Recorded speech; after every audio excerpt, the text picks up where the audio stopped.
అనువుగాని చోట అధికులం అనరాదు అనే ముచ్చట బంగ్లాదేశానికి మొత్తానికి తెలినట్టుంది. సో అందుకే మన భారత్ లాంటి దేశంతో పెట్టుకున్నాడు. సో ఇప్పుడు ఫలితంగా బొచ్చె పట్టుకొని మిగతా దేశాల దగ్గర నిధుల కోసము భిక్షం అడుక్కుంటున్నటువంటి సిచ్యువేషన్. సో ప్రస్తుతం బంగ్లాదేశ్ లో ఇలాంటి పరిస్థితులు ఉన్నాయి. సో అక్కడ ఏం జరుగుతుందనే చాలా ఇంట్రెస్టింగ్ విషయాలు అయితే ఈ వీడియోలో అయితే ఎక్స్ప్లెయిన్ చేశాను. సో వీడియో చాలా అంటే చాలా ఇంట్రెస్టింగ్ ఉంటుంది. వీడియోలోకి వెళ్లే ముందు ఒక్క లైక్ కొట్టి కామెంట్ బాక్స్ లో జై హింద్ అనో జై భారత్ అనో ఏదో ఒక కామెంట్ పెట్టండి. వివరాల్లోకి వెళ్తే ప్రస్తుతం మన భారతదేశం బంగ్లాదేశ్ కు పెట్రోల్ డీజిల్ అనేది ఎగుమతి చేయడం అనేది బంద్ చేసింది. సో దాంతో పాటుగా ఆహార ఉత్పత్తులు ఏవైతే ఉంటాయో బియ్యం కావచ్చు, గోధుమలు కావచ్చు, మిగతా నిత్యావసర వస్తువులు అనేది భారత్ నుంచి వెళ్ళి బంగ్లాదేశ్ కు వెళ్ళట్లేదు. సో దీంతో పాటుగా అక్కడ ఏదైతే మన అదానికి చెందినటువంటి గ్రూప్స్ సో వాళ్ళకు పవర్ సప్లై చేస్తూ ఉంటది కరెంటు. సో అది కూడా వాళ్ళు బకాయిలు చెల్లించట్లేదని చెప్పేసి పవర్ సప్లై కూడా ఆగిపోయింది. తద్వారా ప్రస్తుతం అక్కడ ఉన్నటువంటి సామాన్య ప్రజలు నిత్యావసర వస్తువులు కూడా కొనుక్కోలేని సిచ్యువేషన్ లో బంగ్లాదేశ్ ఉంది. చాలా మంది అయితే రోడ్ల మీదకి వచ్చి నిరసనలు చేస్తారు.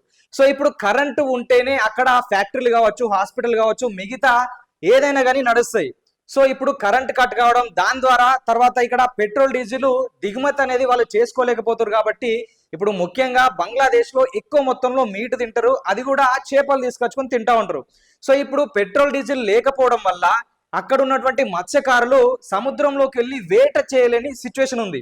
సో దాని ద్వారా వీళ్ళకు చేపలు కూడా రావట్లేదు. ఈ చేపల ద్వారా కూడా బంగ్లాదేశ్ చాలా విదేశీ అమౌంట్ అయితే ఆర్జిస్తుంది. సో ఇప్పుడు వాళ్ళు తినే సిచ్యువేషనే లేదు. సో అంతేకాకుండా ఇప్పుడు వ్యవసాయం చేయడానికి ట్రాక్టర్లు కావచ్చు, మిగతా వెహికల్స్ అని నడవాల్సి వస్తుంది. సో దానికి పెట్రోల్ డీజిల్ లేదు కాబట్టి ఇప్పుడు ఏది కూడా చేసుకోలేని సిచ్యువేషన్ ఉంది. సో బంగ్లాదేశ్ ప్రస్తుతం అక్కడ పనిచేసే గవర్నమెంట్ ఆఫీసర్లకే వాళ్ళు శాలరీస్ ఇవ్వలేని సిచ్యువేషన్ లో బంగ్లాదేశ్ పడిపోయింది. సో ఇదంతా ఎవరి వల్ల అంటే మొహమ్మద్ యూనిస్. సో ఈతను ఎప్పుడైతే అధికారంలోకి వచ్చిన తర్వాత మిగతా దేశాలన్నింటినీ దూరం కొట్టి అటు పాకిస్తాన్, చైనాను మాత్రమే దగ్గర పెట్టుకున్నాడు. సో దీనివల్ల అంటే ఇప్పుడు కూసున్న చెట్టును నరుక్కున్న విధంగా భారతదేశం నుంచి చాలా సహాయాలు పొందుతుండే. సో భారతదేశంతో ఇప్పుడు పశ్చిమ బెంగాల్ అలా కలిపేసుకుంటా అనుకున్నాడు, లేకపోతే 7 సిస్టర్స్ గురించి లేదంటే అక్కడ ఉన్నటువంటి వాళ్ళపైన దాడి చేయడం, షేక్ హసీనాను దృష్టిలో పెట్టుకొని బీజేపీ తర్వాత భారతే ఇక్కడ అనేక దాడులు చేయిస్తుంది అంటే ఆ మధ్య కాలంలో ఒక స్టూడెంట్ చనిపోయింది కదా. సో చనిపోయిన తర్వాత అనేక విమర్శలు చేశారు మన భారత్ మీద. సో ఇప్పుడు వీడు తినే అన్నంలా మట్టి పోసుకున్నట్టు వానికి కథ అయితే ఏర్పడుతుంది. సో ఇప్పుడు చైనా లాంటి దేశాలు మరి ఆ మధ్య కాలంలో ఏం చెప్పినాయంటే బంగ్లాదేశ్ కు భరోసా ఇచ్చినాయి. ఏమనంటే బంగ్లాదేశ్ లో మేము పెద్ద పెద్ద రోడ్లు నిర్మిస్తాం, పెద్ద పెద్ద వంతెనలు నిర్మిస్తాం, మీకు ఇన్ఫ్రాస్ట్రక్చర్ డెవలప్ చేస్తాము, రైల్వే నిర్మాణాలు నిర్మిస్తాం అని చెప్పేసి చాలా హామీలు అయితే ఇచ్చింది. కానీ ఇప్పుడేం చేస్తుంది, చైనా లాంటి దేశము దానికి లాభం లేనిది గడ్డి పోచ కూడా ఇయ్యది. సో ఏంటంటే ఇప్పుడు వీళ్ళు సహాయం చేస్తారు, కాకపోతే దానికి ప్రతిఫలంగా ఏదన్నా వాళ్ళ అక్కడ ఉన్నటువంటి భూమినో లేకపోతే పోర్ట్లను ఏదో ఒకటి అయితే వీళ్ళు రాసిచ్చుకుంటారు. ఇప్పుడు శ్రీలంక విషయం మనం చూసినాం కదా, శ్రీలంకకు సాయం చేసినట్టు చేస్తే అక్కడ ఉన్నటువంటి పోర్ట్ను రాయించుకుంది.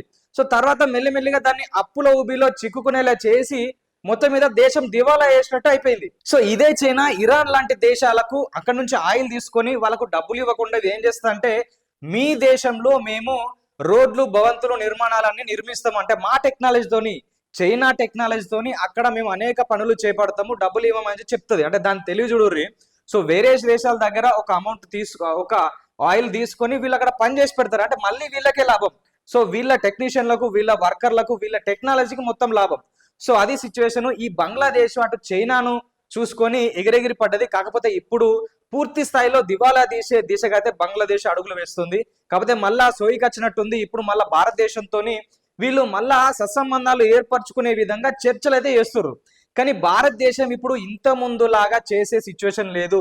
ఖచ్చితత్వంతో ఒక నిర్ణయం తీసుకొని వాళ్ళకు ఎంతవరకు సాయం చేయాలి, ఏ విషయంలో కాంట్రాక్ట్ రాసుకోవాలని చూసుకునే సాయం చేయడానికి ట్రై చేస్తుంది. ఇప్పుడు ఎందుకంటే మన భారతదేశం అటు ఆఫ్ఘనిస్తాన్ దేశంలో వాళ్ళకు మనం డ్యామ్ నిర్మించడం, అక్కడ ప్రభుత్వానికి సంబంధించినటువంటి భవంతులు నిర్మించడం, రోడ్లు, భవనాలు చాలా నిర్మించడం. సో దీనివల్ల మనకి ఏంటి రూపాయి లాభం ఉందా అంటే అప్పటికప్పుడేం లాభం ఉండదు. ఇప్పుడు అక్కడ ఉన్నటువంటి ఆఫ్ఘనిస్తాన్ కు సాయం చేయడం, శ్రీలంకకు ఫండ్స్ ఇవ్వడం, సో ఇటు మాల్దీవ్స్ కూడా వాళ్ళ అక్కడ టూరిజం డెవలప్ అవ్వడానికి అక్కడ దేశానికి ఇంత కొంత మన దేశం కూడా సాయం చేసింది. ఇటు నేపాల్ కు సాయం చేస్తుంది, బంగ్లాదేశ్ కు సాయం చేస్తుంది. ఈ చుట్టూ ఉన్న దేశాలన్నిటికీ వేల కోట్ల అమౌంట్ వాళ్ళకు నిధులు ఇచ్చుకుంటా ఒక పామును సాధినట్టు సాదే విషయం అయితే జరగద్దు. అంటే మనం సాయం చేస్తున్నామంటే మనకు ప్లస్ అయ్యే విధంగా ఉండాలి, కానీ ఈ బంగ్లాదేశ్ లెక్కల ఒక పాముకు పాలు పోసి పెంచినట్టయితే ఉండద్దు. పాకిస్తాన్ కూడా చాలా వరకు మనం సాయం చేసినాం, కాకపోతే ఇప్పుడు అది బుసలు కొడుతుంది మన మీదకే. ఇటు బంగ్లాదేశ్ అదే సిచ్యువేషన్. సో నేపాల్ కూడా అంతో ఇంత అక్కడ ఇంత ముందు ప్రధాని ఉన్నప్పుడు బాగానే ఉంటుండే, కాబట్టి ఇప్పుడు సిచ్యువేషన్ అనేది చేంజ్ అయిపోయింది. సో అది పరిస్థితి. బంగ్లాదేశ్ అయితే ఇప్పుడు మళ్ళీ భారతదేశం దగ్గర చర్చలు జరుపుతూ భారతదేశాన్ని సహాయం కోరే సిచ్యువేషన్ అవుతుంది. సో మరి బంగ్లాదేశ్ లో జరుగుతున్నటువంటి సిచ్యువేషన్ల గురించి, మహమ్మద్ యూనుస్ చేస్తున్నటువంటి పనుల గురించి సో మీరేమనుకుంటున్నారో కామెంట్ రూపంలో తెలియజేయండి.